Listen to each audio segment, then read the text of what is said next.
Lideramos el camino de la opinión pública y buscamos que la cultura del debate alcance consensos y soluciones a los problemas de nuestro país.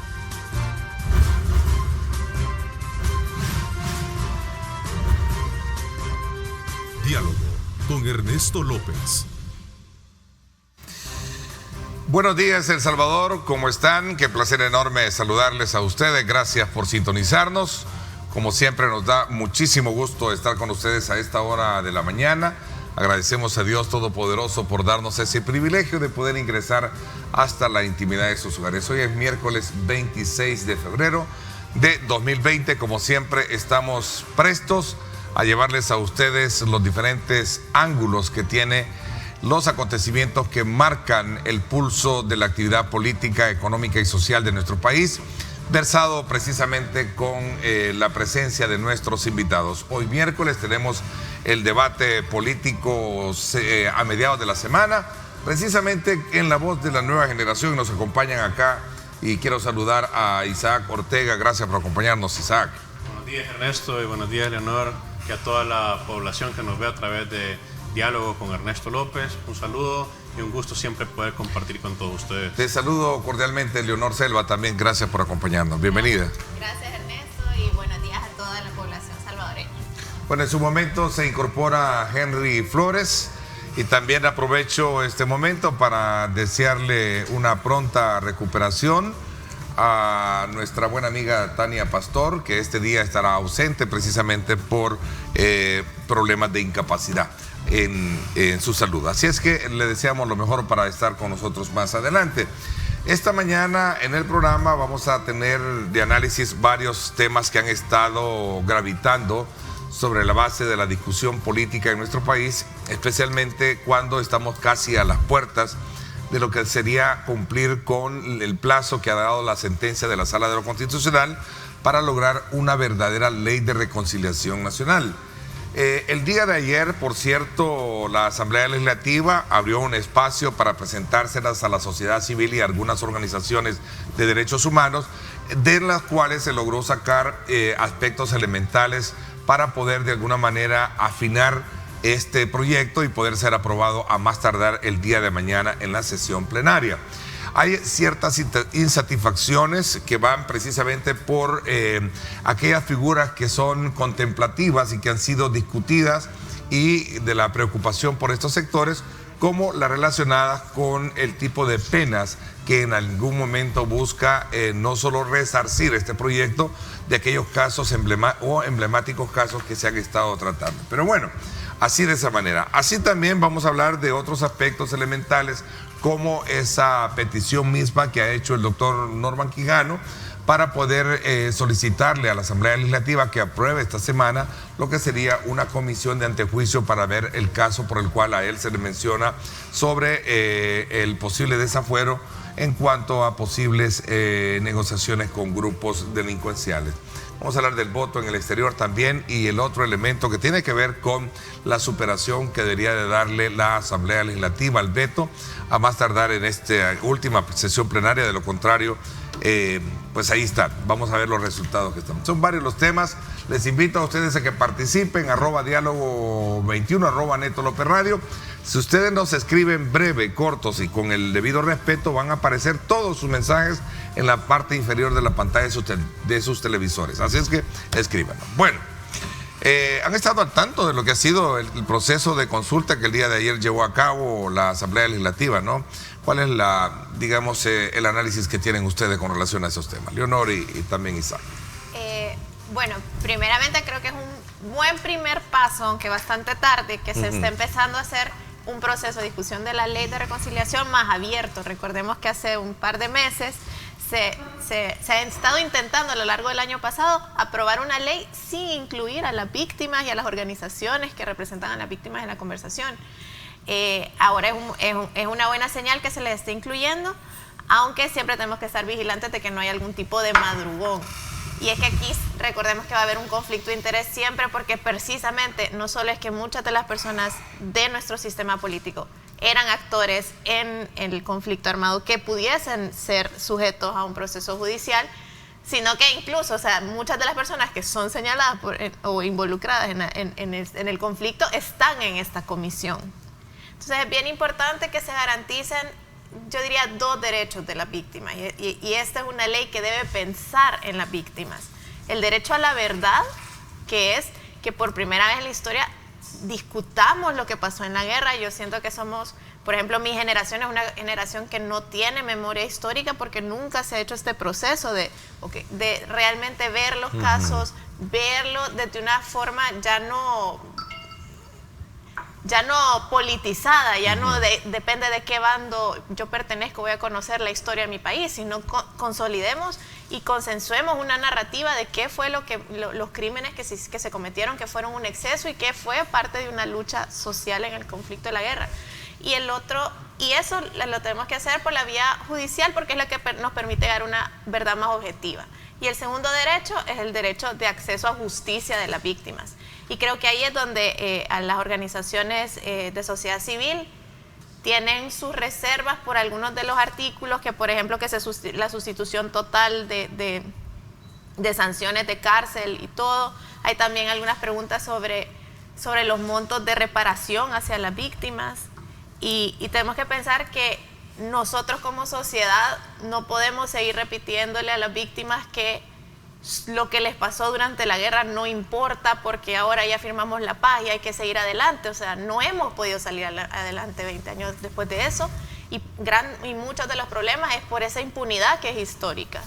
Entonces creo que es una buena oportunidad para hacer una ley que balancee el derecho de justicia de las víctimas con el deseo de todos los salvadoreños de salir adelante. Sin embargo, y recogiendo algún pulso de expresión en el marco de la consulta, que por cierto, una observación, se abre el espacio para la presentación del anteproyecto o proyecto, creo que así es, porque, pero llega poca asistencia, o sea, la asistencia es poca, ¿no?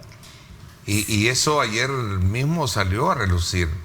Es decir, muchos critican por sus lados, pero a la hora de ¿verdad? Parece que muy poco aporte dan eso, ¿no? Mira, para ser justo, yo te diría que hay un problema, y es que se está haciendo, y lo señalan algunas de las personas que dan seguimiento a violaciones de derechos humanos, y es que la víctima de violaciones de derechos humanos, sobre todo durante la guerra, muchos migraron, muchos son del área rural, fuera del país. Sí. Y entonces al final recae en unas pocas organizaciones la labor de representarlas en un foro que se hace en la capital y que se hace ya un poquito también contrarreloj con la necesidad de aprobar esta ley. Pero sí es cierto que como ciudadanía, de nuevo, si le dejamos a los partidos políticos todo el espacio político y no nos involucramos, no nos podemos después quejar de qué es lo que resulta. Ese es un elemento bien importante que acotar a la hora de poder conocer el ejercicio por el cual se hacen consultas tan necesarias e importantes que vengan a nutrir proyectos de ley como el que estamos hablando. El día de ayer, en el marco de la presentación, se veían pocas organizaciones civiles, ONGs. Entonces, es un punto importante que acotarlo. Era el momento oportuno para dar los insumos pertinentes y decir, no estoy de acuerdo en ese artículo, creo que el ejercicio se llevó a cabo. No sé, Josué, ¿cuál es tu lectura? Cuéntame. Pues para mí, he estado leyendo y siguiendo un poco de cerca la situación de la ley.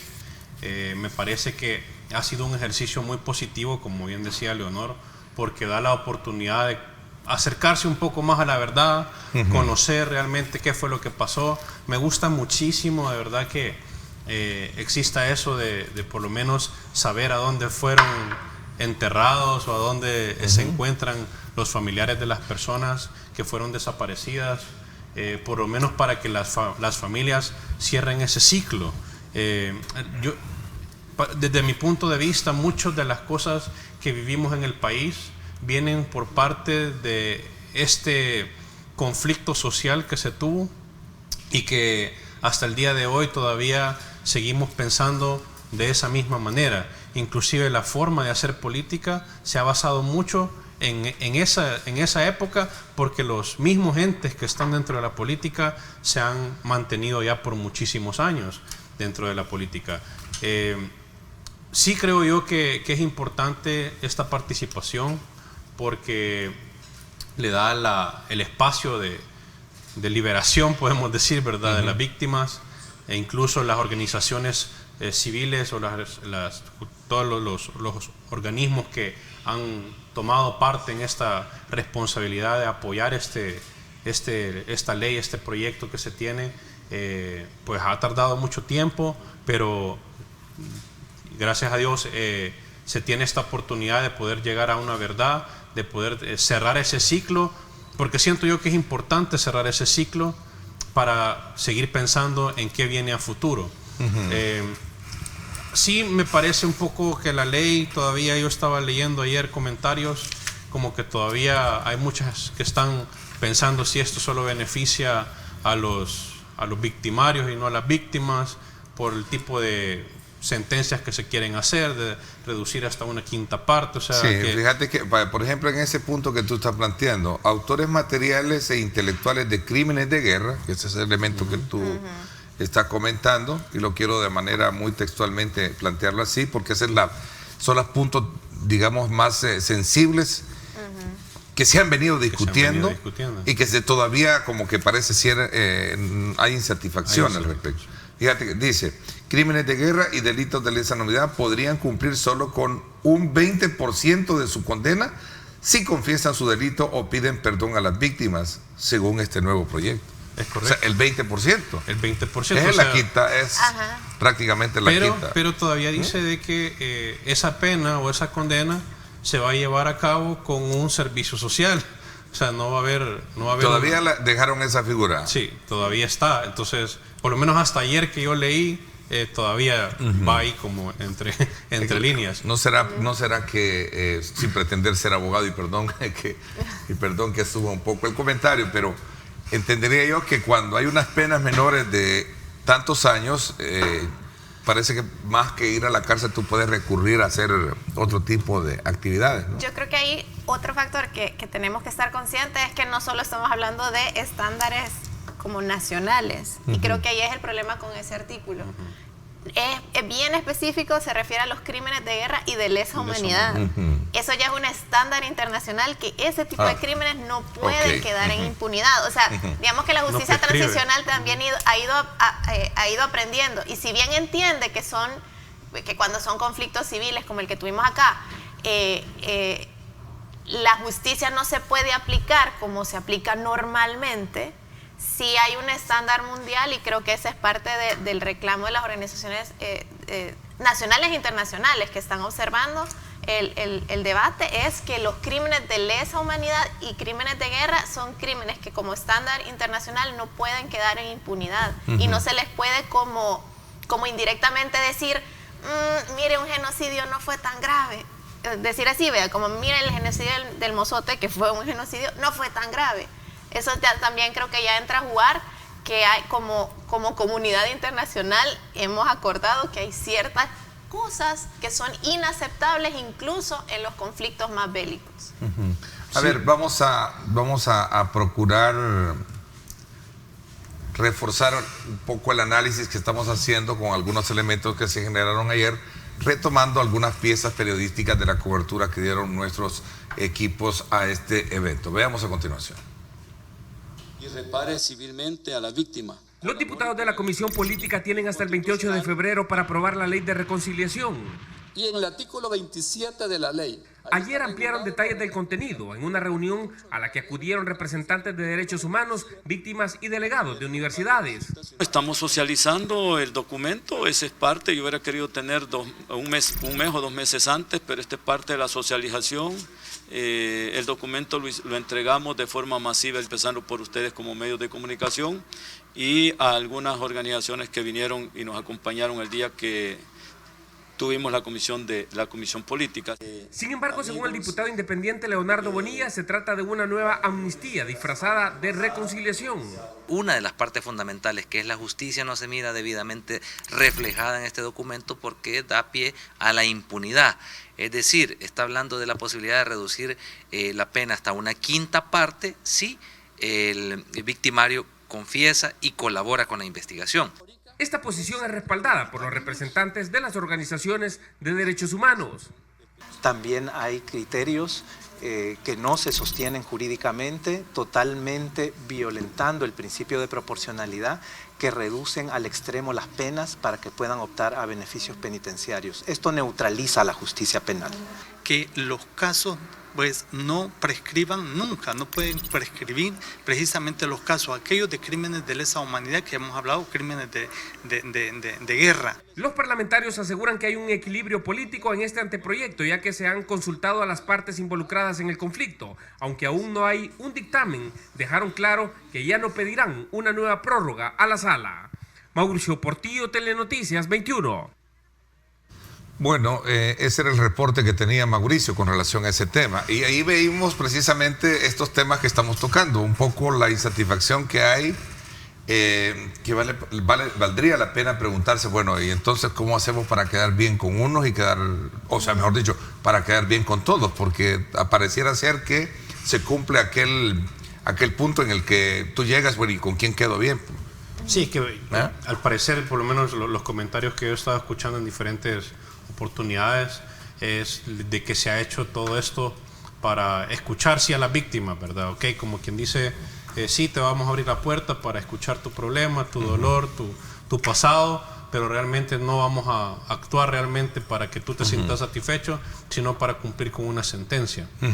Y aquí es donde vemos que, como bien comentaban ahí la frase, una amnistía disfrazada, ¿verdad? Nuevamente, de decir, bueno, como decíamos, una pena de 20 años va a cursar 5 años, pero lo van a mandar a tener horas sociales, pues, ¿verdad? A recoger basura o a hacer bien en una comunidad. Creo yo que esa proporcionalidad, ¿verdad? De que si hay satisfacción en una resolución o no, es la que ha faltado aquí, ese tacto y ese análisis de decir, bueno, por lo menos que la persona, no quiero tocar susceptibilidades, pero por lo menos que la persona resarza,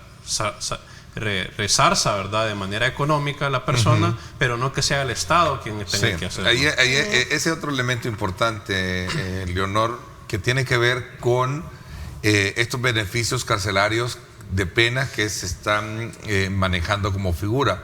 También a eso se le suma el establecimiento de medidas de reparación obligatorias para el Estado. Como que si el Estado tiene, digamos, en este caso, dinero para estarlo haciendo. Exacto. Sobre todo en el marco de esta ley que te permite judicializar a la víctima. Yo creo que por mucho tiempo se habló de que el Estado fuera el que ayudara a las víctimas en muchos sentidos, incluyendo el sentido financiero, o sea, que les reparara algunas de los daños que habían sido objeto, pero en parte era porque teníamos este contexto de impunidad.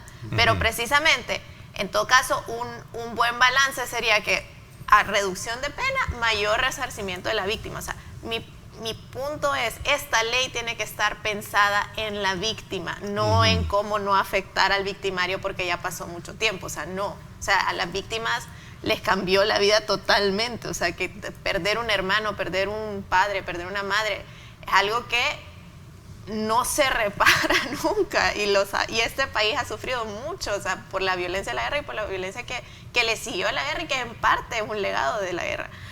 Entonces, esta ley tiene que estar pensada en la víctima. Por ejemplo, hay procesos de justicia transicional en otros países donde, bueno, la víctima tiene que avalar ciertas, por ejemplo, eso, si le vamos a bajar la pena al victimario, es algo que la víctima concede o es algo a lo que la víctima tiene que acceder. Aquí prácticamente se lo están imponiendo. Exacto, que son estos procesos más de yo te perdono, o sea, de que la persona que cometió el crimen se presenta ante la víctima, confiesa el crimen, si hay un cuerpo que recuperar, si la persona que fue víctima nunca se recupera el cuerpo, él dice dónde está, y en todo caso la víctima perdona y la víctima puede elegir si bajarle la pena, si acceder a estas bajas de pena. Pero tiene que venir de la víctima, no tiene que sentirse nuevamente que estamos pasando por encima del derecho a justicia de las personas que sufrieron tanto durante el conflicto en aquella falsa dicotomía que nos presentan de que para progresar tenemos que dejar todo atrás y barrámoslo abajo de la alfombra, porque ya llevamos 20 años en eso y no lo hemos barrido abajo. Las leyes no son perfectas, textualmente lo dijo el presidente de la Asamblea Legislativa, Mario Ponce. El 90% llevan de insumos que habían presentado organizaciones y 10% de la propuesta por la subcomisión que se creó en eso, lo cual significa que podría llevar aspectos novedosos, aspectos nuevos, pero recurriendo un poco a la postura que estaban mencionando los representantes de las organizaciones ahí presentes, es que también se están disfrazando nuevamente algunos aspectos, como tú bien lo acotabas, Isaac. Sí, porque, o sea, al final lo que le estás diciendo es, ponemos al victimario a decir cómo pasaron las cosas, a dónde fue y si hay un cuerpo que recuperar, a dónde está, para cerrarle el capítulo a la familia, para que sienta paz en ese aspecto, pero realmente no hay una justicia para esa persona. Recuperar el cuerpo, conocer es algo bien básico de algo, es humano, pues, ¿verdad? Saber a dónde está un familiar que ha muerto. Ya el resarcir o una compensación o por todos estos años que han pasado, eso no lo figura aquí. Al contrario, se le echa la pelota o se le pasa la papa caliente al Estado, ¿verdad? Y le dice, bueno, el Estado que se haga cargo de vos. Nosotros ya hicimos nuestra parte, ya te dimos la información que querías saber y San se acabó. Y no es ese el propósito de la ley. Todavía entiendo yo esa figura de amnistía encubierta, porque al final no hay una condena real para las personas que están involucradas. Y muchos de ellos, pues obviamente, es porque todavía están aquí en el país, ¿verdad? Y de alguna manera se quiere evitar que estas personas que después de muchos años tengan una condena, pero por el otro lado, estas mismas personas que han sufrido no tienen ese beneficio, entonces queda esa insatisfacción. He visto muchos comentarios donde la gente no está de acuerdo con esta figura. Creo yo que al final creo que así se va a ir, porque los tiempos, los plazos no van a dar para más.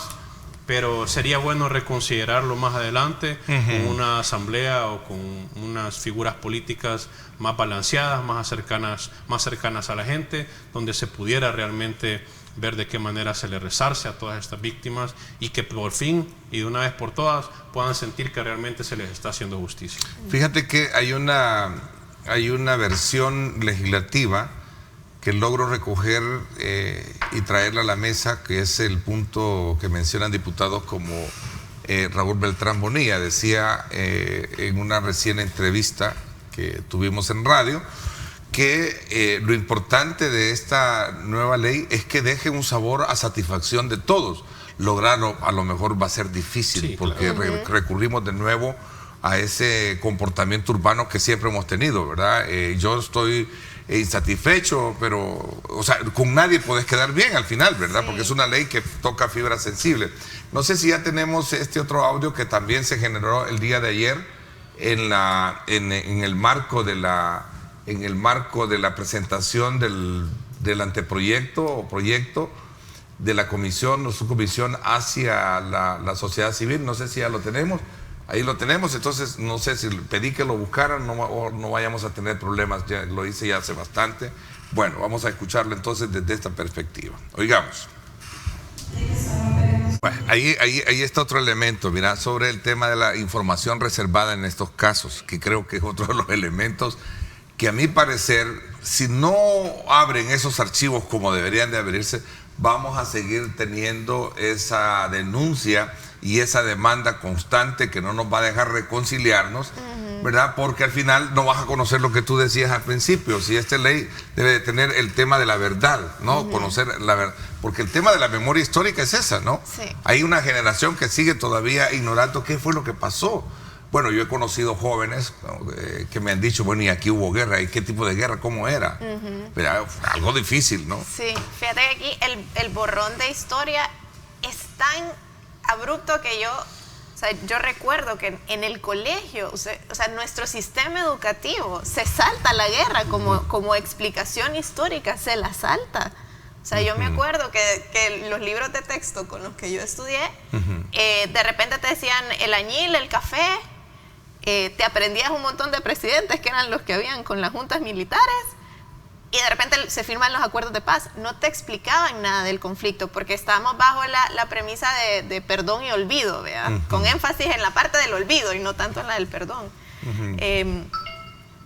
Y eso es dañino para nosotros, las nuevas generaciones que no vivimos la guerra, pero que tampoco eso hace que no valoremos muchas de las cosas que tenemos, como nuestro sistema democrático, o sea, como las leyes y el hecho de que eso costó 80,000, 70,000 vidas en este país.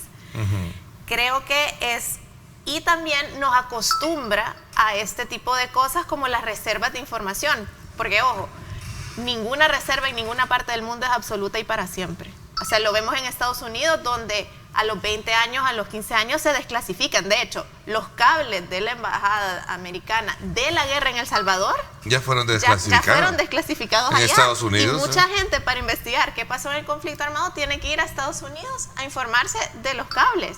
Entonces, en este país, esa información, aunque me digan que es información militar, aunque me digan que es información del Ministerio de Defensa, ya no se justifica que exista la reserva, porque hay un principio más importante, que es el de la verdad.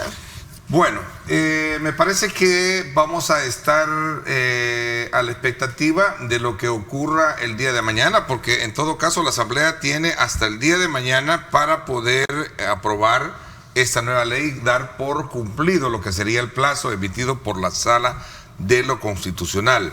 Cabe destacar que el día de ayer decía el presidente del Congreso de que no están dispuestos a pedir una tercera prórroga.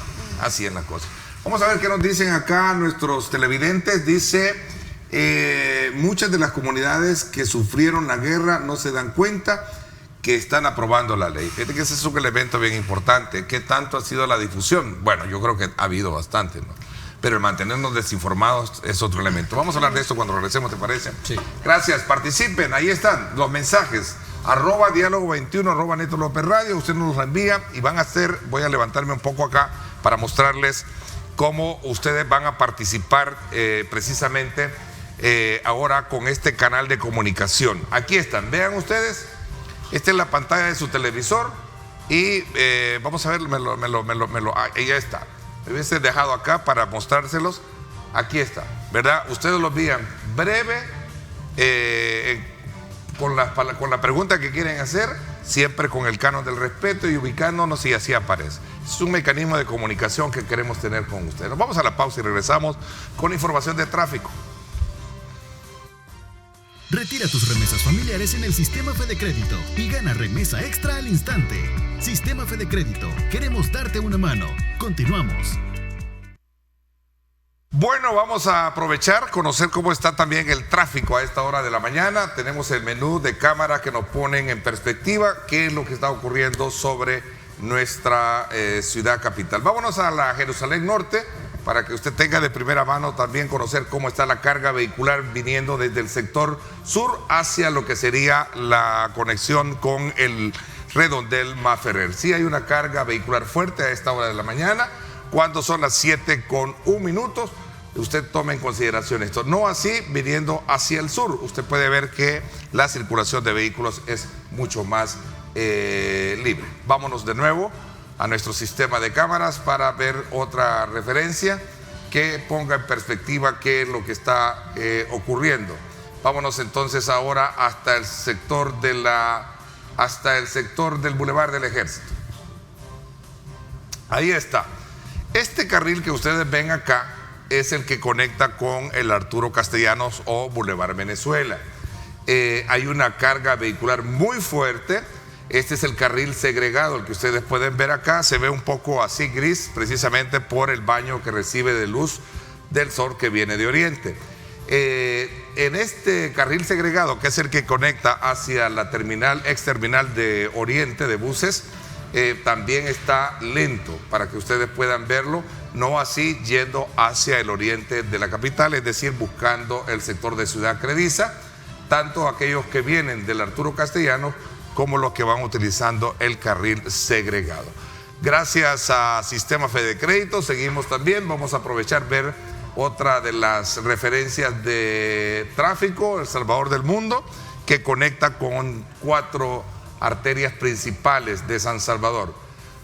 Si usted viene de la Roosevelt, usted puede ver la conexión que hay hacia el sector del Boulevard Constitución. Tenemos prácticamente una libre circulación en esta conexión de la Roosevelt hacia el Boulevard Constitución. De igual manera, a esta hora en el sector del Paseo General Escalón, vuelta a la rotonda, usted también conecta hacia este sector que corresponde a la avenida Manuel Enrique Araujo. Así está como un referente importante para que sepa que si usted puede buscar estas alternativas de conexión y de circulación, pues tiene prácticamente un buen tráfico.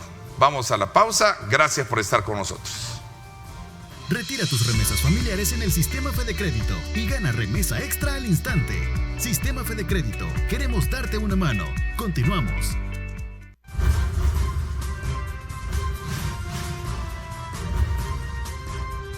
Diálogo con Ernesto López. Estás viendo Diálogo con Ernesto López.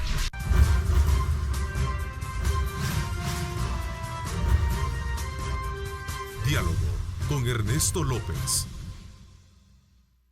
Bueno, nuevamente gracias por estar con nosotros. Vamos a aprovechar, cerrar un poco este capítulo de análisis que tenemos con relación al tema de la Ley de Reconciliación Nacional, que está en la recta final, como algunos titulares así lo ubican. A ver, no hay prórroga. El día de mañana tiene que ser aprobada por ley. Ya no se puede. Ya decía el presidente del Congreso, Mario Ponce, una tercera ya no se vale. Decía. Ya no. Yo creo que, como te comentaba en el bloque anterior, esta ley así se va a ir, aún con todas las observaciones y las insatisfacciones que existen de parte de los que realmente son víctimas de esta situación. Hay muchas cosas que no se han considerado, lo hablábamos en la pausa, y son cosas que se hablan durante los comentarios y la información que sale en medios, de que realmente no hay un acceso a información clasificada que realmente permita tener toda la verdad de una manera fidedigna, completa, que dé paz, que dé tranquilidad a las víctimas. Nuevamente creo yo que es una ley que se ha adaptado con reformas a una que se presentó antes, donde realmente había una impunidad completa para los victimarios, y que hoy pues simplemente se ha tomado en cuenta, como decía, el 90% viene de la sociedad civil o de los organismos, pero ok, o sea, qué bien que todo has tomado en cuenta el 90%, pero ese 10% que se ha hecho es el que violenta casi todo lo que quiere la víctima. Toto Cepeda dice algo bien interesante y parece que la ley no hará honor a su nombre, es decir, reconciliación, vea. La verdad tiene dos partes y solo se quiere ver uno. A ver, aquí tengo algo que dice Yanira Zelaya, me parece que es interesante también lo que nos escribe. No es falta de comunicación, es más bien cansancio. Las víctimas, dice, estaba entrando otro, las víctimas ya están hartas de prórrogas y mentiras sobre esta ley. Prorrogan solamente para ver cómo protegen a los culpables, cómo los cubren o hacen más dóciles sus penas. ¿Se estará de verdad manejando de nuevo en este tercer elemento de propuesta el tema de encubrir verdaderamente los culpables de todas esas atrocidades? Fíjate que yo, creo que tiene un buen punto en ese tuit, porque yo creo que parte de la poca asistencia es que este es el primer evento así grande que se hace de divulgación y de discusión abierta de la ley, y se hace 2 días antes de que los diputados tengan que aprobar una ley, cuando ellos ya han acordado que no va a haber prórroga. Entonces, de alguna forma te queda esta frustración de que vas a ir a escucharlos a ellos, a exponer su parte, sin que ellos realmente tomen en consideración lo que tú le des como insumo, como representante o como víctima directa. Aparte, hay ejemplos en otros países donde estas consultas no se dan donde le parezca cómodo al diputado, sino que se va precisamente a aquellas zonas del país donde fue más afectadas por la guerra y ahí se llevan a cabo consultas abiertas, porque si no le estás pidiendo a alguien que vive en Usulután, en Morazán, que gaste y se movilice hasta San Salvador. Yo creo que estas también son cosas que no solo son pertinentes a esta ley, sino si se va a hacer un proceso de ley más participativo en todas las consultas de ley, se tiene que pensar en llegar a la ciudadanía, no en que la ciudadanía tenga que estar llegando a los diputados. Y luego creo que sí hay dos temas que son importantes.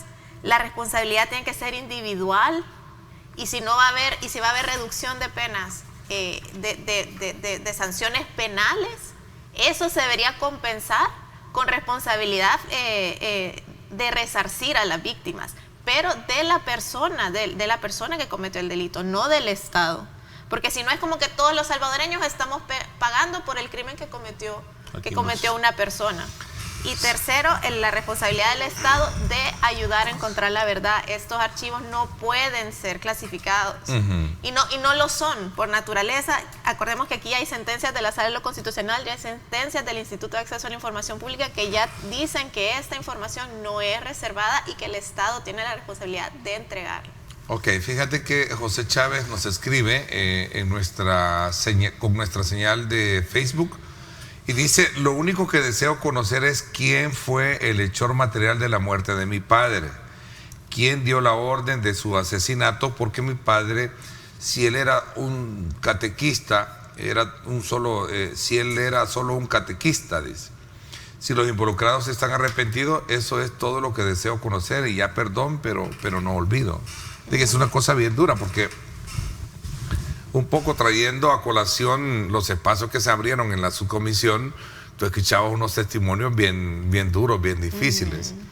Obviamente con el paso del tiempo, partamos que 30 años como punto referencial de lo que sucedieron los hechos hasta hoy en día, muchos el dolor ya no lo sienten más desde el punto de vista de venganza, sino más bien de querer saber a dónde está enterrado el cuerpo de su padre. O sea, siento que ahí hay una parte sensible a la cual no se puede negar que hay justa razón en lo que se está demandando, ¿no? Sí, y no estoy queriendo poner de lado de unos y en contra de otros, pero entiendo que estos son episodios y hechos cometidos por los dos actores de aquella. Exacto.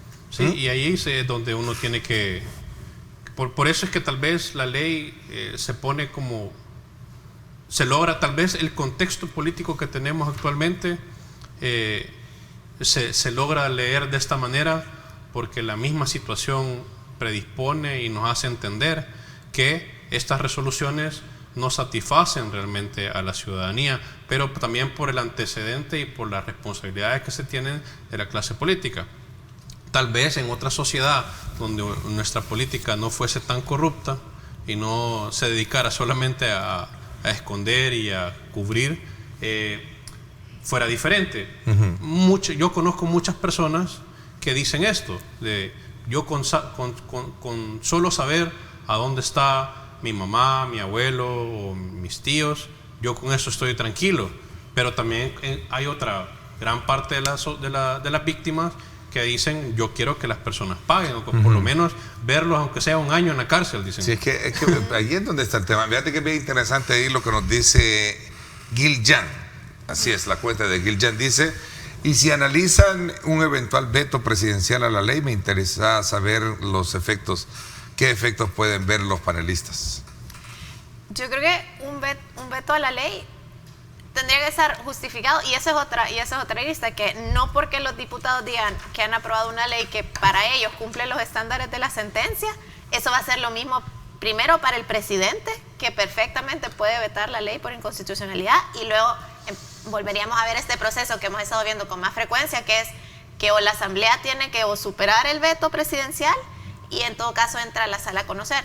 En este caso también a las organizaciones de sociedad civil y a la Corte de oficio como verificador del cumplimiento de una sentencia, ellos también pueden entrar a conocer el contenido de la sentencia y ver si cumple los estándares que ellos habían establecido. Vamos a darle cabida a todas las posturas en la medida que se pueda, ¿va? Pero también entonces Rodolfo Sosa López dice, entonces hagamos una ley de castigo. ¿Y para qué le estamos entonces dando vuelta al tema de reconciliación?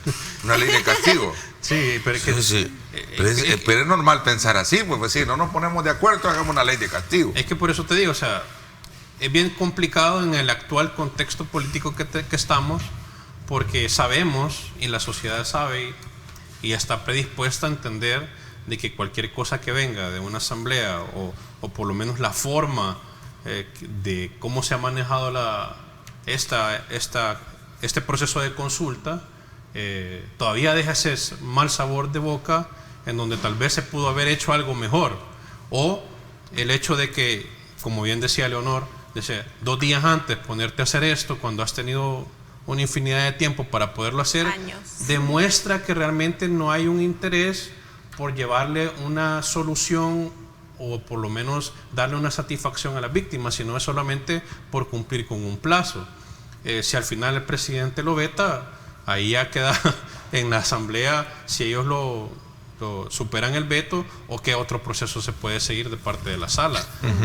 Yo sí estaría de acuerdo ¿en que lo vete el presidente? En que se vuelva a abrir una época de consulta. Pero si ya llevas... pero tal vez con una diferente asamblea. O más que una diferente asamblea, que no sea la asamblea que no sea la asamblea. Que no sea la asamblea, porque uno de los grandes puntos críticos que se les está haciendo es que los actores principales del conflicto son los que están armando una ley para protegerse ellos mismos. Exactamente. Que es por eso la antipatía que mencionábamos al principio, en donde las víctimas ni siquiera quieren acudir a dar sus testimonios, porque dicen, ¿y para qué si voy a ir a hablar con el que yo sospecho que ha sido? La justicia es restaurativa ya, y que se reconozca a las víctimas. Dice también Salvador Mejía, que nos escribe, y dice: Ernesto, me comentaba un señor que fue miembro de la Fuerza Armada que si en el caso de decir dónde están las osamentas de los campesinos se destapará una caja de Pandora, pues son muchos más cosas de lo que piensan. Sí. O sea, es que... Sí, es que... la guerra, para quienes no estuvieron en la guerra, tú no estuviste en la guerra, ¿verdad? No, tampoco, ¿verdad?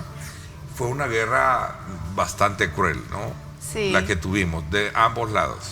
Exacto. Pero es importante saberlo, pero es importante que la escuadrones de la muerte sepa. por un lado, y por otro lado también escuadrones de la muerte por el otro lado de la guerrilla, ¿no? Pero es importante que las nuevas generaciones lo sepan por lo menos con la mayor cantidad de detalle posible, porque después vemos lo que ha pasado en los últimos meses, donde se violenta la democracia y todo esto, y no se le da el valor a lo que realmente se ha logrado. Y ahí entra en juego aquel dicho de que pueblo que olvida, ¿verdad? Sus errores está condenado a repetirlo, ¿verdad? Yo creo que ese es un elemento bien importante que esto también pareciera que la ley es más para los victimarios que para las víctimas. Es un escudo más que un eslabón, dice AMDG-Lex. Así va, son los nombres de las cuentas que nos llaman. Wilber 1228 dice: lo que pasa es que la clase política está acostumbrada a utilizar los vacíos legales para evadir la justicia, dice también Wilber. Qué bueno, participen, ya ven, ahí están. Ahí van a estar los mensajes que ustedes nos están mandando. Un sistema que lo utilizamos hace tiempo y lo hemos de nuevo traído a colación para interactuar con ustedes. Ahí hay otro que dice lo siguiente, dice, involucrados, yo ya no veo mucho, ¿quién me ayuda? Involucrados en conflicto de guerra en el país están ahí, en la asamblea, y no van a aprobar una ley en contra de ellos. Así está, involucrados en conflicto de guerra en el país están ahí, en la asamblea, y no van a aprobar una ley. Sí, es que ese es el elemento del que estábamos hablando. O sea, tú dices que debería de mejor pasar el capítulo a otro escenario, en donde a lo mejor sea la academia, ¿verdad? La academia, bajo la supervisión y mirada incluso de aquellos organismos internacionales que colaboraron mucho para la firma de los acuerdos de paz que fue Naciones Unidas y hacer una ley verdadera de reconciliación. Aquí es bien interesante saber cuál es la opinión que tiene Naciones Unidas con relación a eso. Jamás tendremos una ley cuando se es juez y parte, dice el general Lavagner o Latner, así es. Sí, fíjate que yo aquí sí creo que sería oportuna la intervención de otros actores. O sea, de nuevo, el presidente puede realmente recibir este proyecto de ley y someterlo él o sea, hacer una consulta interna con la academia, con el sistema de Naciones Unidas y determinar si el Ejecutivo debería vetarlo o no. Hay un tema que ellos tienen que considerar de gestión, que es estos compromisos que está haciendo el Estado de que el Estado va a responder. Fíjate qué interesante. Héctor Rovira me escribe y dice: buenos días, Ernesto. ¿Cómo no me gustaría dar mi testimonio, ya que tengo mucho que decir de los asesinatos de Jucuarán y Cerro El Tigre de Usulután? Soy un excombatiente, dice, del FMLN, dice. Sí. En 40 años se estarán haciendo la ley de amnistía, se acordarán de mí, dice Antonio Castro. A quienes financiaron las maras, el mismo circo, solo que van a cambiar de actores. Interesante, aunque son dos contextos diferentes y las causales muy, pero muy diferentes. Sí. ¿Verdad? Aunque a lo mejor tengan algo de parecido, ¿no? Qué bueno, me gusta que participen. Me voy a la pausa, pero cerramos este ciclo y vamos a regresar a tocar otros temas que tenemos. Que tienen que ver precisamente con esta solicitud que hiciera el mismo involucrado, el expresidente de la Asamblea, que pidió a la Comisión de Legislación un dictamen favorable bajo la mirada y la crítica de algunos sectores que creen que detrás de todo esto ya hay un acuerdo entre Arena y FMLN para no desaforarlo y así librarlo de un proceso judicial. Bueno, esa es parte de lo que vamos a hablar cuando regresemos. Gracias a usted por participar. Vamos a irnos a otro tema. Volvemos.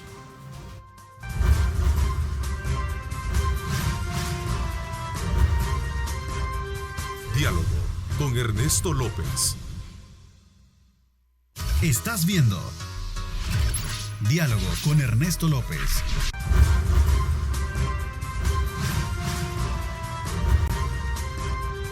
Diálogo con Ernesto López. Bueno, gracias nuevamente por estar con nosotros. Qué bueno que también con su sintonía tengamos su participación activa, su pensamiento, su curiosidad, su pregunta, sus dudas a través de este canal de comunicación en Twitter. Escríbanos @diálogo21, @Neto López Radio. Ocupe los menos caracteres para poder usted darnos la pregunta concreta y así pues colocarla en la parte inferior de sus pantallas. Aprovecho también para invitarlos a que sintonicen hoy a las 6 de la tarde el debate político semanal en radio. Esto en directo con Ernesto López Radio. Estaremos con la presencia de Marvin Aguilar, Ronald Umaña y Julio Valdivieso. Estaremos haciendo un análisis sobre los temas puntuales del país, sin duda alguna, aquellos que se nutren a partir de los diferentes pulsos que van generándose en el transcurso del día. Así es que desde ya no se pierda en directo con Ernesto López Radio y el debate político semanal hoy a las 6 de la tarde. También estamos en vivo en Facebook y en Twitter, ¿verdad? Y esperamos también hoy entrar para estar con nuestra señal en vivo a través del Instagram. Así es que vamos poco a poco introduciendo nuestra transmisión digital a través de estas redes sociales. Continuamos conversando con Isaac Ortega y Leonor Selva. Me dicen que Henry tuvo también un inconveniente y por eso no se incorporó. A ver, otro de los temas es que el expresidente de la Asamblea Legislativa, el doctor Norman Quijano, pidió a la Comisión de Legislación el dictamen favorable para la creación de una comisión especial de antejuicio contra su persona ante las acusaciones que ha hecho la Fiscalía General de la República por los delitos de fraude electoral y agrupaciones ilícitas. Ahí hay un componente más allá de entrar en esa, digamos, dimensión personalizada, de poder analizarlo también con ustedes en el contexto de esta investigación que ha hecho la Fiscalía General de la República. Oigamos las palabras del doctor Norman Quijano con relación a esta petición hecha a la Comisión de Legislación y puntos constitucionales de la Asamblea Legislativa. Señoras diputadas, señores diputados, amigos que acompañan esta reunión de esta comisión, probablemente lo ven a través de los distintos medios de comunicación. En los últimos meses, ustedes han sido testigos de una serie de acusaciones en mi contra. Para mí, mi familia, amigos y una gran cantidad de ciudadanos que han depositado su confianza en este servidor, es importante el proceso que inicia hoy, porque me permitirá presentar la verdad, que se resume en que soy inocente de las acusaciones que se me imputan, que nunca hubo una reunión con pandilleros y que nunca ofrecí beneficios particulares a grupos delincuenciales. Es por eso que hoy, a pesar que los miembros de esta honorable Comisión de Legislación y Puntos Constitucionales deben revisar si el requerimiento presentado por la Fiscalía General de la República cumple los requisitos formales de ley para que se inicie un antejuicio que permita evaluar si se me retira el fuero constitucional, yo, Norman Noel Quijano González, pido que independientemente del análisis que ustedes hagan, emitan un dictamen favorable y que se conforme la comisión de antejuicio que verá mi caso. Hasta la fecha, solo hemos escuchado y se ha repetido hasta la saciedad solo una parte de la historia. Tengo mi conciencia tranquila y el presentarme ante la comisión de antejuicio me permitirá dar a conocer mi versión de los hechos, las pruebas de descargo que no han sido incluidas y demostrar que los delitos que me imputa la Fiscalía no tienen ningún fundamento legal. Muchas gracias, presidente y colega. Bueno, ahí estaban las declaraciones del momento en el cual el doctor, dentro de la Comisión de Legislación y Puntos Constitucionales, está solicitando poder contar con la aprobación de ese dictamen favorable a ser aprobado este día jueves y de esa manera pues entrar una investigación que entiendo llevará alrededor de 60 días la comisión con el plazo normal para poder hacer un dictamen sobre al respecto. Más allá del personalizar con el tema, a mí me gustaría que lo analizáramos en el contexto del país, porque como dijo alguien, esto es lo que nos tiene entretenidos, sabiendo de que en el país también hay otros temas más importantes, pero lamentablemente son los temas vigentes en la agenda del país. Sí. Bueno, mira, la verdad es que al final yo creo que hay muchas cosas que se tienen que estar viendo, hay demasiados temas controversiales donde la justicia tiene que predominar. A mí realmente me da, cuando yo escucho estas declaraciones del doctor o todo lo que he venido viendo, vuelvo y repito la parte del contexto político que inclusive suma a lo que veníamos hablando de la perspectiva que tiene la población, de la clase política. Y yo veo en estas declaraciones una casi que predisposición del doctor hacia la comisión para que lo traten de una manera blanda. Sí. Percibe que hay esa... percibo, porque he venido viendo como que primero le echa la culpa a la Fiscalía diciendo que no confía en ellos, después de que se hace pasar como víctima de toda esta situación, los pone a ellos en una situación en donde analicen ustedes si esto cabe para que me quiten el fuero.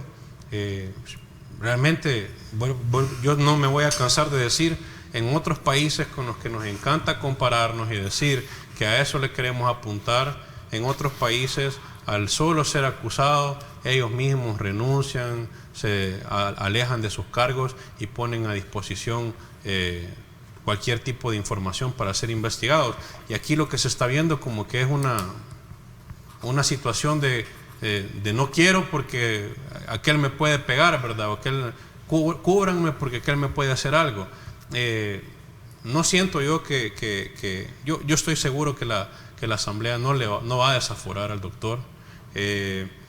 Creo que esto marcaría un precedente dentro de la Asamblea y tendrían que empezar a desaforar a muchas personas si se empezaran a sacar muchos otros casos. Ok, tu postura secunda entonces la duda a la que han expresado otros dirigentes de otros partidos, otros dirigentes de otros partidos con relación a que ¿Hay un acuerdo de antemano para poder ser? Así parece. Para no poder ser desaforado. Así parece porque vemos el contexto político nuevamente, la tensión que existe, en donde obviamente, y son los dos partidos mayoritarios de la Asamblea los que están involucrados en esto, sí. Entonces obviamente yo te salvo y tú me salvas. Tú me salvas, yo te salvo, yo regresamos te ayudo. Regresamos al tema anterior. Exacto, volvemos otra vez. De la sospecha de creer que siendo actores, jueces, no llegamos a ninguna solución. Así es. Entonces, la población eso ve, a eso llegamos. Por eso es que a veces estas situaciones se vuelven casi que un insulto para la ciudadanía, que se pierda tanto tiempo en esto porque ya se sabe cómo va a ser el resultado. Yo he escuchado a mucha gente, familiares, amigos, diciendo ya deberían de, o sea, pasar 60 días para esto, mejor que en la siguiente reunión de la Asamblea que lo discutan y ya, y se sale.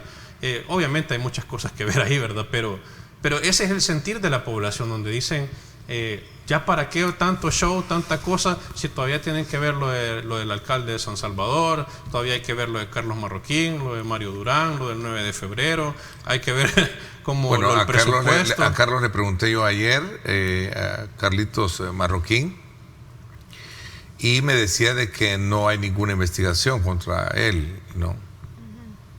Ahí está la pregunta, ¿y por qué? O sea, es prácticamente lo mismo que se está viendo con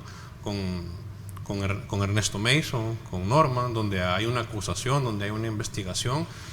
Hay muchas aristas en todo esto, ¿verdad? Y seguimos bajo la mirada dudosa, como bien tú lo acotas, que son los mismos actores que están involucrados en las situaciones, son los mismos actores que en algún momento se autoprotegen.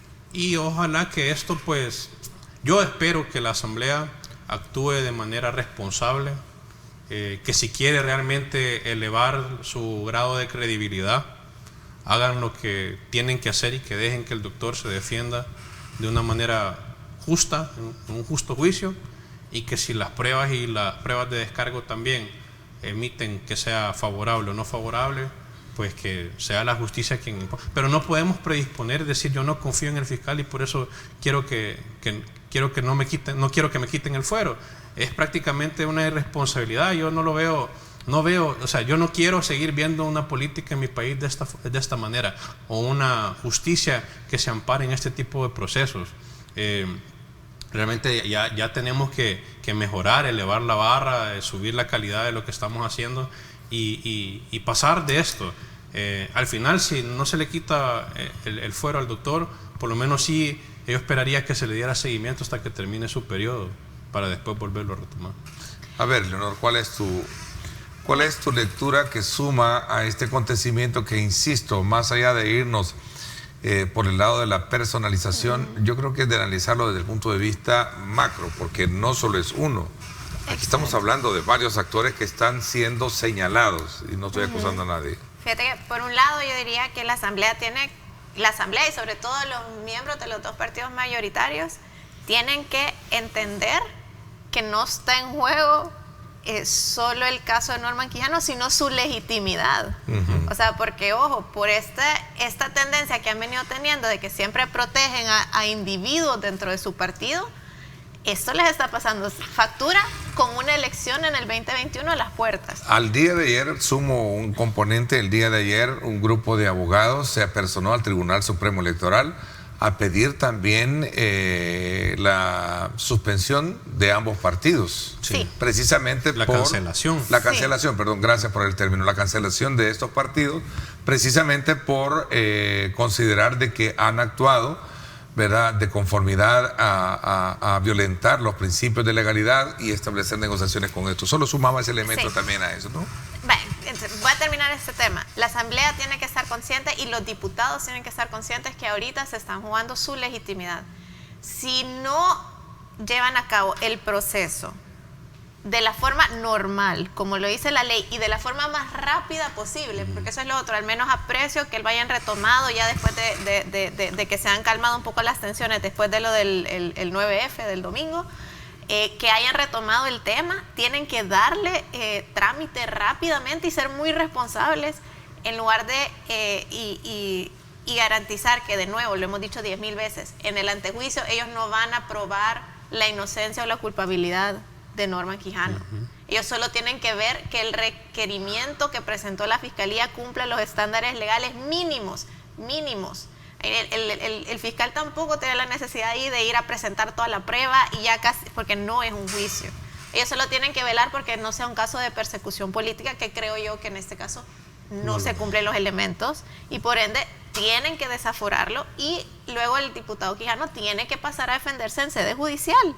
Si nadie lo está condenando de antemano, o sea, esto simplemente es quitar esta barrera que tienen los diputados para que él pase a defenderse en sede judicial. Yo creo que los diputados de los dos partidos mayoritarios tienen que estar conscientes que se están jugando su legitimidad a las puertas de una elección legislativa. No vaya a ser que pierdan todos el puesto por defender a un miembro de su partido, cuando yo creo a priori, viendo el requerimiento, que no hay razón para no votar a favor del desafuero. Creo que la Fiscalía también todavía tiene mucho que probar en cuanto a que no solo está selectivamente investigando a algunos, cuando ya el mismo requerimiento fiscal involucra al alcalde de San Salvador, a miembros del FMLN, miembros de Arena y también a funcionarios públicos, entonces también tenemos todavía la mira sobre el fiscal, que también persiga se decía, a Carlos Marroquín y a Mario Durán, al ministro de Gobernación, o justifique por qué no se está iniciando una investigación con ellos, si en el mismo requerimiento fiscal de Norman Quijano ellos son mencionados, y si el juez que estaba viendo el caso de las pandillas, donde se dio el testimonio de Noé y todo, ha mandado ordenar no solo las posibles negociaciones de pandillas en los gobiernos anteriores, sino cualquier indicio de investigación de negociación con pandillas en ese gobierno. Entonces, son dos actores, tanto la Asamblea como la Fiscalía, que tienen que probar que están actuando de acuerdo a la ley. Y lo que tú decías, sí, el día de ayer un ciudadano, que no recuerdo su nombre, planteó lo de la cancelación de los partidos políticos. Yo creo que en este caso él se está apresurando, o sea, tendría que haber primero una sentencia y segundo una sentencia que no sea individual, que no pruebe. Hablemos de eso cuando regresemos. Voy a hacer una pausa porque tenemos todavía. ¿Quién debe de responder por una situación de esa? ¿Si es individualizada o es colectivo, o es la institución? Tendría que probar que fue la institución que estableció esos parámetros de negociación y no a título personal. Exacto. Porque ese es el elemento clave en esa demanda que el día de ayer han puesto estos abogados en el Tribunal Supremo Electoral, pidiendo la cancelación de los partidos. Vamos a la pausa y regresamos con más. Gracias por estar participando. Recuerden, @diálogo21, @Neto López Radio. En la parte inferior de la pantalla de su televisor, todos los mensajes que sean breves, que sean cortos y directos, con relación y con respeto, para ser posteados en la parte inferior. Vamos a la pausa.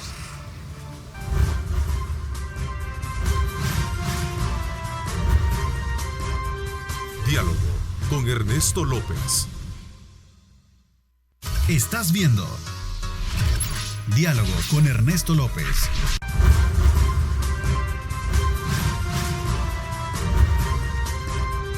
Diálogo con Ernesto López. Nuevamente gracias por estar con nosotros. ¿A quién corresponde la responsabilidad, si es que existe, a la hora de una investigación sobre negociaciones con grupos delictivos? ¿Al que fue encomendado o la institución como tal? Esa es parte de la discusión en la que deberá centrarse ahora el análisis que se tiene con respecto a estas demandas presentadas al Tribunal Supremo Electoral, en la que solicitan la cancelación de estos partidos. Bueno, no lo sé, tú decías algo. Sí, parecido, yo por eso creo que, bueno, tanto Arena como las personas que están involucradas, como el FMLN, los otros partidos, Nuevas Ideas, ahorita que también entiendo que Mario Durán puede optar a un cargo directivo de los partidos, tienen que empezar a asesorarse legal, o sea, empezar a tratar el tema como un tema legal y no tanto político, porque más allá de salir a las cámaras y dar sus declaraciones y su versión de los hechos, hay implicaciones serias. Una cosa es que miembros de partidos políticos hayan actuado individualmente para favorecerse ellos en una campaña y hayan negociado con pandillas, y otra cosa es que esto haya venido como parte de una decisión realmente de partido desde sus estructuras más altas. Todo esto tiene que probarse judicialmente para hacer esas aseveraciones y para que tengan estas consecuencias políticas, pero una cosa es responsabilidad individual, pero si se llega a probar que fue una decisión del partido desde sus organismos de decisión máximo, eso puede tener repercusiones bien fuertes, incluyendo la cancelación del partido, aunque creo que esta que se presentó ayer, esta solicitud de cancelación, no va a prosperar, porque creo que no está bien planteada. Pero esto puede llegar a tener esa implicación. Entonces, los partidos ya tienen que empezar a pensar más estratégicamente y más legalmente y dejar un poquito el circo político de lado. Sí, yo creo que, mira, ¿quién tiene la responsabilidad? Eso es un análisis que se debe hacer en todo el contexto de lo que está pasando, por lo menos en el momento de la investigación. Yo dudo mucho y a mí me parece difícil de creer que cuando hay 3, 4 miembros de un solo partido o de otros dos partidos, los partidos no sepan, pues, ¿verdad?, que fuertes dirigentes de su partido están involucrados en ciertas negociaciones. Más cuando hay mucho dinero de por medio, ¿verdad? ¿Quién dio ese dinero? ¿Quién ha financiado esa cantidad de dinero? ¿De dónde viene? Entonces, para mí, primeramente yo siempre he sostenido que nadie con un nivel político como el que ellos en este momento han tenido lo van a hacer ajeno a lo que conozcan los dirigentes del partido o la estructura en sí. Pero sí puedo entender de que hayan casos bien aislados, ¿verdad?, en donde posiblemente les toque sentarse por tratar de llevar la fiesta en paz y lo tengan que hacer de manera personal, aunque no es correcto tampoco, ¿verdad? Pero no es lo mismo a un miembro de un partido, Juan Pérez, a un dirigente que esté como diputado, presidente de la asamblea o alcalde o candidato, precandidato a la presidencia, ¿verdad?, o candidato a la presidencia, que la estructura no sepa. Tampoco no hay que abusar de ese tipo de comentarios, ¿verdad?, porque lo que hacen es insultan a la inteligencia de las personas, de la ciudadanía, de la gente que está viendo o siguiendo los casos. Lamentablemente eso es lo que estamos acostumbrados de nuestra clase política, pues, ¿verdad? Y ojalá que en este caso del doctor Norman, las fracciones y los partidos involucrados tengan esa sabiduría, ¿verdad?, para tomar en cuenta las opiniones de la gente, porque de lo contrario sería un suicidio político para ellos. La población sigue muy de cerca estos dos casos, bueno, todos los casos, y allá ellos, ¿verdad?, si quieren recuperar un poquito la credibilidad que quieren recuperar. Justamente por esto, creo que los partidos políticos son los principales interesados en que estos casos se vayan a sede judicial, porque ahí es donde se va a probar si sí hubo delito o si no hubo delito. Si lo dejan en la esfera política, si dejan esta sensación en la ciudadanía de que lo que ha habido es impunidad o inmunidad, entonces ahí ellos pierden electoralmente, políticamente, se van a perder ese apoyo. Si a alguien le interesa, si a alguien le conviene que estos procesos se vayan a sede judicial y pasen todo el proceso y se tenga que probar la comisión de un delito y hasta dónde se llegó, es a los partidos. También guardar silencio no es muy bueno, porque yo he visto también que hay una estrategia de mejor no comentar para que no me identifiquen como que yo tengo una opinión al respecto. Y tal vez eso de adentro puede que a ellos les dé la certeza o la sensación de que no tienen ningún compromiso, ¿verdad? Ya hablo más puntualmente por persona, ¿verdad?, de cada diputado, cada persona que pueda estar involucrada, de mejor no comentar, ¿verdad? Como quien dice, mejor me callo para que nadie diga nada de mí.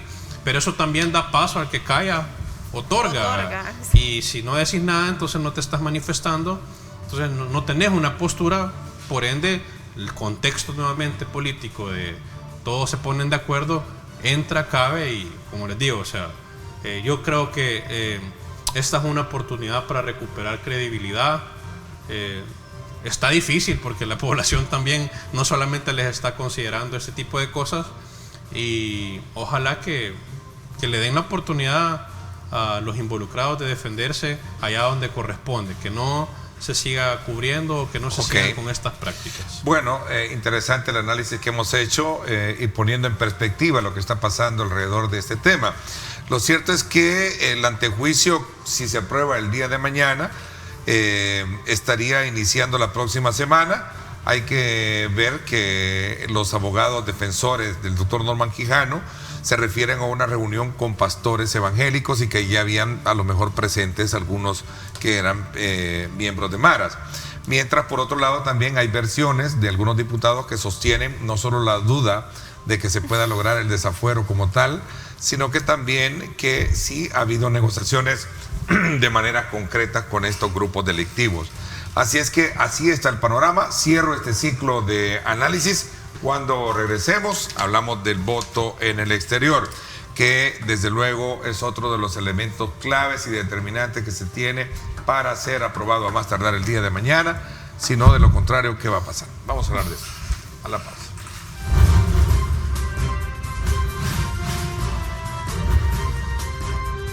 Diálogo con Ernesto López. El futuro es imaginar, es pensar en grande. Prepárate hoy, estudia en la UFG y amplía tus oportunidades. UFG, tecnología, innovación y calidad. Bueno, gracias.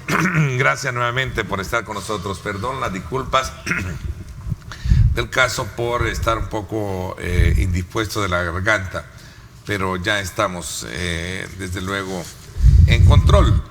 A ver, pasemos así brevemente a tocar este otro tema.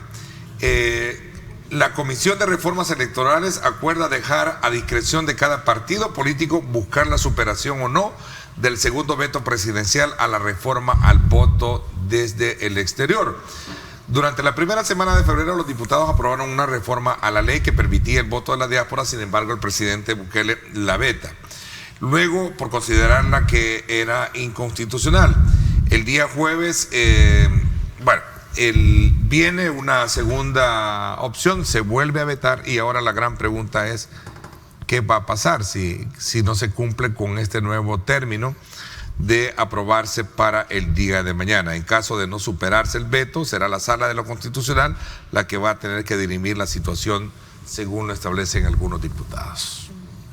Bueno, si no se llega a ningún acuerdo, va a ser la Sala la que tenga que resolver o dirimir qué es lo que va a pasar. Yo pienso realmente que no hay necesidad de llegar hasta ahí. Creo que el presidente puede tomar una actitud en pro de llevar la fiesta en paz después de todo lo que hemos visto, de reconocer que el voto electrónico realmente no es algo viable ahorita para el país, que creo yo que es el tema que él sostiene, donde para él es importante para hacerlo más fácil.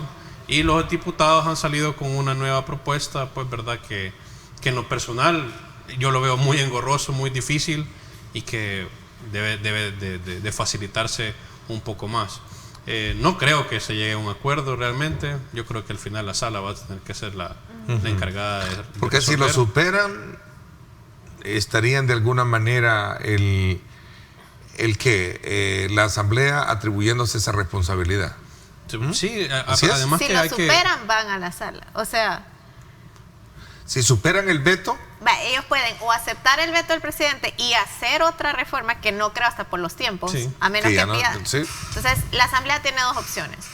O le pide otra prórroga a la Sala y dice voy a hacer otro proyecto, básicamente aceptando el veto y diciendo, bueno, ok, vuelvo a la mesa de trabajo, voy a preparar otro borrador, otro proyecto, otra propuesta. O supera el veto, y como es un veto por inconstitucionalidad, la Sala de lo Constitucional tiene que, es como que yo digo, no, yo insisto que yo tengo la razón. A eso se refiere. O sea, el presidente ha dicho, no, yo creo que tu ley está mal. La Asamblea, al superar el veto, lo que dice es, no, yo reconfirmo que yo tengo la razón. Entonces, que lo llevamos ante un tercero, que es la Sala de lo Constitucional. La Sala, de todos modos, es la que ha marcado los parámetros de por qué se tiene que regular el voto en el exterior para diputación y alcaldías. Entonces podría ellos entrar a conocer no sé qué tanto se metería esta sala a decir cuál es la forma correcta de implementarlo. Recordemos que estamos con una sala nueva que es mucho más prudente en cuanto a sus funciones y decir de, bueno, yo soy órgano judicial, a mí no me corresponde regular. En este caso tendrían que al menos dirimir la discordia entre el legislativo y el ejecutivo. Pero no sé qué tanto llegarían a ellos a decir la forma correcta de legislar el voto en el exterior es tal. Con esto yo creo que lo que sí está quedando claro es que ya se está comprometiendo un montón el proceso de organización, porque en términos de la elección del 2021 ya estamos, o sea, ya el TCE debería de estar regulando esto, o sea... No estoy seguro si ni tiene presupuesto todavía. Ajá, ¿no? El tema del presupuesto, el tema de la organización. Hay una propuesta, pero no la han aprobado al final. Acuérdate que es el... Sí, porque tienen que meter entonces el presupuesto para la cuestión del voto electrónico, que no son $5, pues son... Sí, yo creo que lo que se está comprometiendo ya a estas alturas, y ya al margen de quién tiene la razón o no en el tema de la ley, ya se está comprometiendo la operatividad del voto en el exterior para la elección del 2021. Y no bueno, sé si ayer, digamos que ayer o antier, creo, el magistrado del Tribunal Supremo Electoral, Guillermo Wellman, aseguró que será menor de $55 millones. La partida del presupuesto, ¿sí? Sí, acordémonos que la elección del 2021 es la más compleja de todas las elecciones que tenemos, y de hecho, desde que tenemos el voto cruzado, es una elección sumamente compleja, creo yo, para estándares del continente. Ahora, volvemos de nuevo al tema y a tocar la parte medular de la discusión. ¿Por qué tanta traba para que voten ellos si al final deberíamos de buscar el mecanismo más idóneo, más expedito para que se logre? Muchos ponen en tela de juicio el tema del, digamos, la manipulación o la inseguridad que puede tener el tema de un voto electrónico, por ejemplo. Porque ahí está, la esencia es eso. Ahora tiene que ser voto postal. Yo soy partidaria del voto todavía en papel. O sea, lo acabamos de ver en República Dominicana, donde se trató de establecer un mecanismo que era un paso más allá de voto electrónico. Al par de horas el sistema falló y se tuvo que volver al papel. Yo sí creo que el voto electrónico no es la vía adecuada. Eso no significa que el voto en el exterior no se tenga que garantizar. Países como Suiza todavía lo hacen por papel y son muy efectivos en hacerlo vía correo, o que lo hacen vía las embajadas o las cancillerías. O sea, muchos países tienen voto en el exterior sin necesidad de tener voto electrónico. Yo sí creo que hay que separar. Votan en sus embajadas. Votan en las embajadas, en los consulados, o es por correo. O sea, y funcionan perfectamente bien. Yo creo que aquí no hay que separar los dos temas. Creo que necesariamente se están mezclando. Y es cierto, no vamos a garantizar tal vez ya el voto electrónico para todos por un tema de presupuesto, de la capacidad de las cancillerías y todo, pero sí se tiene que ir trabajando en un plan progresivo para decir, bueno, de aquí en 5 años ya se lo vamos a poder garantizar a todas las personas y tratar de que la mayor cantidad de personas posibles puedan votar en el 2021 y en el 2024 y así progresivamente. Sí, es que ya está comprobado, o sea, hubo alguien que trabaja en el tribunal que ya demostró con hechos y se ha comprobado en otros países, otra vez, ¿verdad? Con los que nos gusta compararnos con varias cosas del voto electrónico y ha fallado, no ha sido certero, siempre han habido riesgos de invasión, de hackeo, todas estas cosas que al final lo que pueden llegar a violentar es la decisión popular, ¿verdad? La decisión de la ciudadanía. Entonces, mientras el país no esté preparado para esto, se debe de bajar el tono, porque todavía estamos en un contexto de estira y encoge, ¿verdad? De quién puede más, quién hace su voluntad, que yo quiero esto, que el otro quiere lo otro. Entonces, mejor ahorita yo recomendaría realmente seguir con el voto por papel, ¿verdad? Así se ha estado haciendo. Simplemente hay que reforzar las medidas de control o el apoyo logístico de parte de todas las oficinas, ya sea embajadas o consulados, donde se pueda emitir el voto y que puedan ser enviados en un tiempo prudente. Fíjate que una alternativa es que el presidente había dicho que que habían identificado que ya había como suficientes fondos para implementar el voto electrónico. Yo creo que un plan B que es perfectamente viable es que esos fondos se usen para fortalecer a las cancillerías, donde haya más ciudadanos, más salvadoreños, para que les faciliten el trámite, el actual, el que es en papel, el que hay que registrarse, como para que la mayor cantidad de salvadoreñas puedan votar en la elección del 2021. Conscientes de la labor que realizamos y del aporte que cada uno de ustedes da desde su propia lógica, desde su propia perspectiva, les agradezco que nos hayan acompañado. Gracias. A nuestros televidentes también, te agradezco a ti, Isaac, a ti también, Leonor.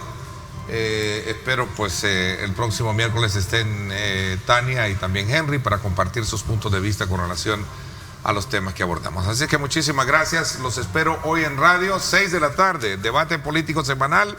Julio Valdivieso, Marvin Aguilar y Ronald Umaña estarán desde luego también dando sus puntos de vista, debatiendo, como ya es costumbre los días miércoles. Estamos en Facebook, estamos en Twitter y este día vamos a entrar también en Instagram, en vivo, directo, en esa transmisión digital, para que usted tenga esos canales de comunicación con nosotros. Gracias, pásenla bien y como siempre recuerden lo más importante, amar a Dios sobre todas las cosas.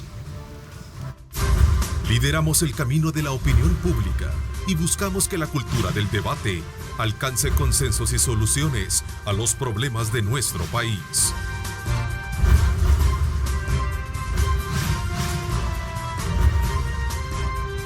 Diálogo con Ernesto López.